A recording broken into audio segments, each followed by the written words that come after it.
Who's it? Danko. Togetherness. Danko. Wathi Mkhukhwini ijakhethi kuyashisa. Vele abathi yeah ukuthenga Primark ngathi Relax. Nganga kuyona inkinga. Amabhebeza ngiyakubona uyachasa asambeni niyazimuhla fane ngaphansi asambeni. You know, they will come from school at your school to recruit young kids. Yeah, this is real talk, bruh.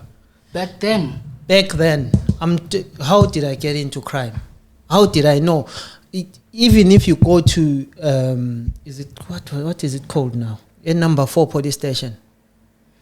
This crime that we were doing, we were actually the first people to do that. We got away with that crime for years. Not for years, I think for months.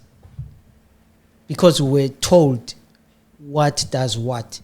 To hijack a car, you need this certain thing. If you hit the window, it sounds like you've shot someone or you threw a bomb, because the sound of that thing is like a bomb, isn't it? At my age, how would I know such things?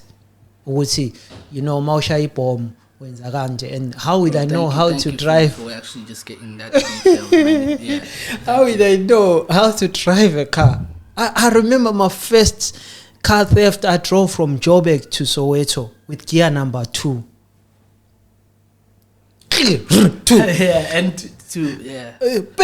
People trying to get you off the way, but I got to where I was going, because you know crime is so organized in a way that when you take this car, there's someone waiting for it in Soweto. You just leave it there, and then I didn't even have a bank account.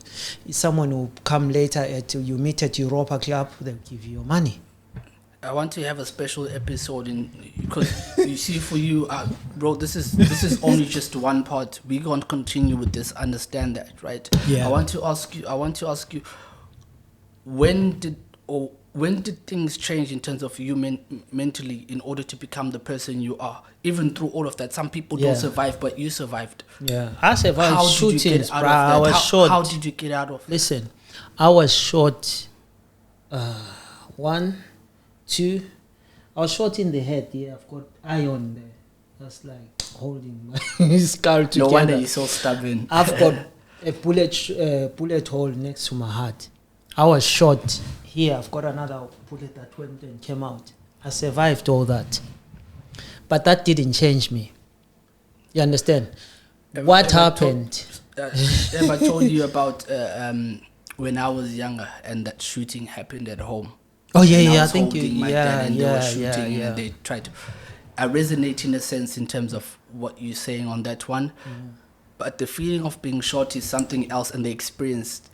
Yeah. There's this trauma that get left behind, especially, and I still fight with that. And you are meant, our society, I'm numb with yeah, but the on. Society feels like you have to understand. You can't. It happens to everyone. After getting shot,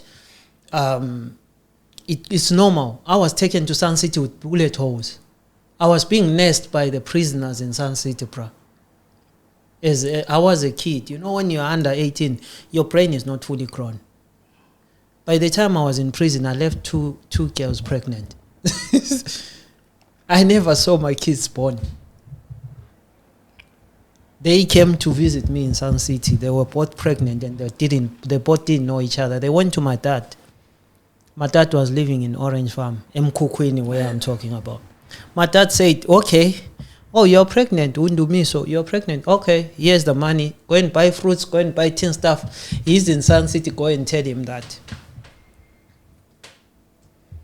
I have, you know, in Sun City, they tell you you've got Besuk. You've got a visitor. Besuk. Dumiso Dlamini, Besuk.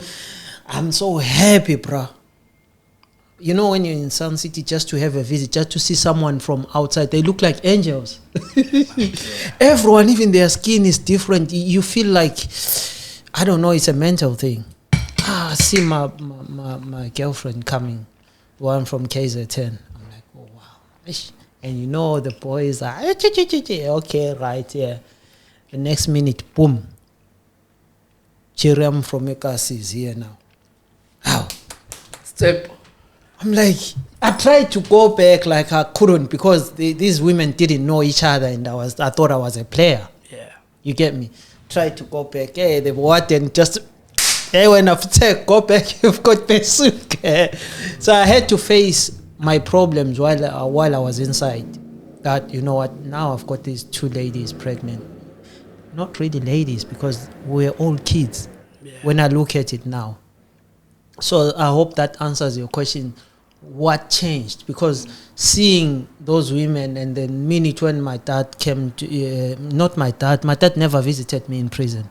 When my sister came to me and said, you are a father now. And then a few, I think, weeks or months later again, my sister came again and said, you are a father again. Yeah. That changed the way I thought. You understand? And then I say to myself, the minute I get out of prison, I just don't want to do this anymore. Because that excitement, that danger, that thing, when you're doing robberies, when you're doing that, there's an, I don't know what it's called in English. Yeah, it's that feeling that you like, you enjoying, that's the thing that gives you life. Yeah. And people will be asking me, Ndwana, you don't, because everyone was doing crack. Yeah. Everyone was doing strong drugs, not weed. Yeah. You understand? But I never used that. I never even touched alcohol. But they were like... And you know, that's even deeper, bro, because if a lot of people would utilize drugs to numb themselves before they do something. But you know what was driving me? It was the anger towards my... I'm not... My dad, before I say this, my dad was a very good man. My dad looked after everyone. You understand? Me and my dad had problems because I can't talk about my dad. I don't know what happened when I was born, whatever problems were there. He's but somebody's child as well. You understand? So I had that anger towards my dad and my family and even my mother, because there are things that I didn't understand about my mom. I was like, hey, that anger, it gave me that power. You understand? When I'm going to take something from someone, I don't even care. Whether you shoot me, whether you do what, bruh, there are things that were shown that I was doing. I was like, that was me. Yeah, that was you. You know, because back in the day, there was that thing called crime something in back home. Where I think after the news they would show. Yeah, they showed. I think I've been on that thing. I think about twice, bro. Yeah. They used to call me small.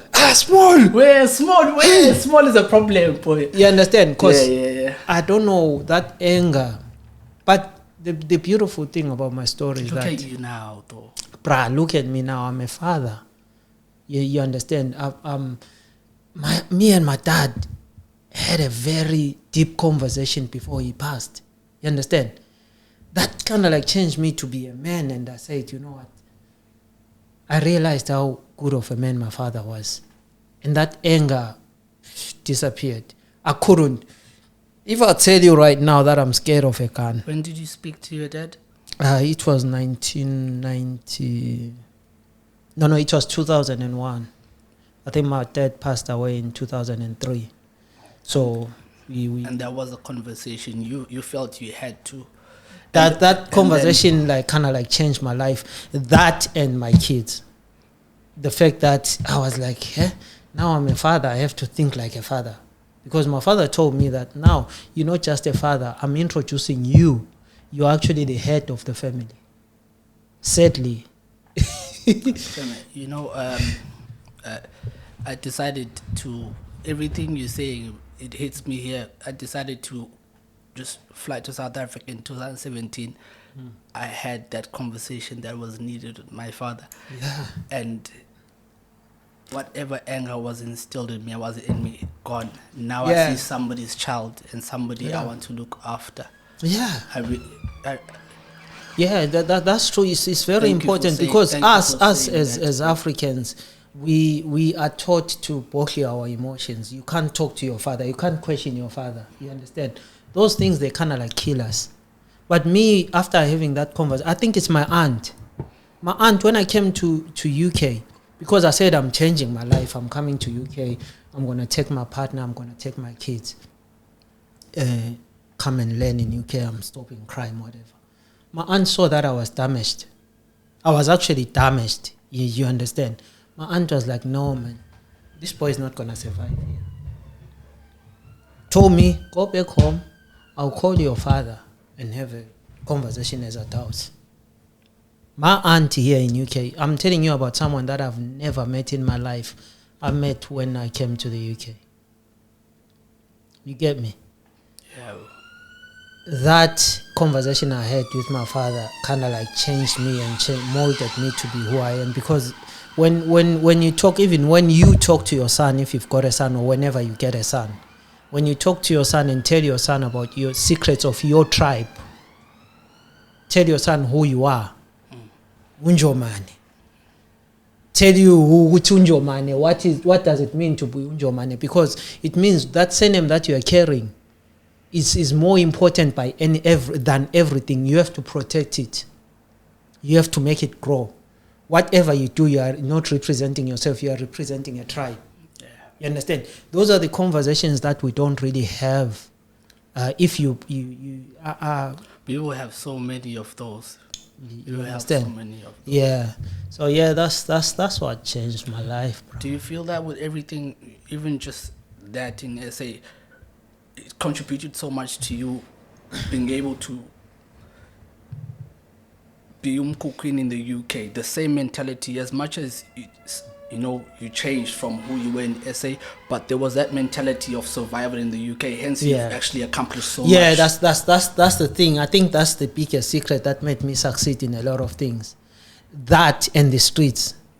You understand? The streets will teach you something, because just because you see something on TV, just because you see something on radio, it doesn't mean that's like the top thing. I'm up at best. I'm born on your chance.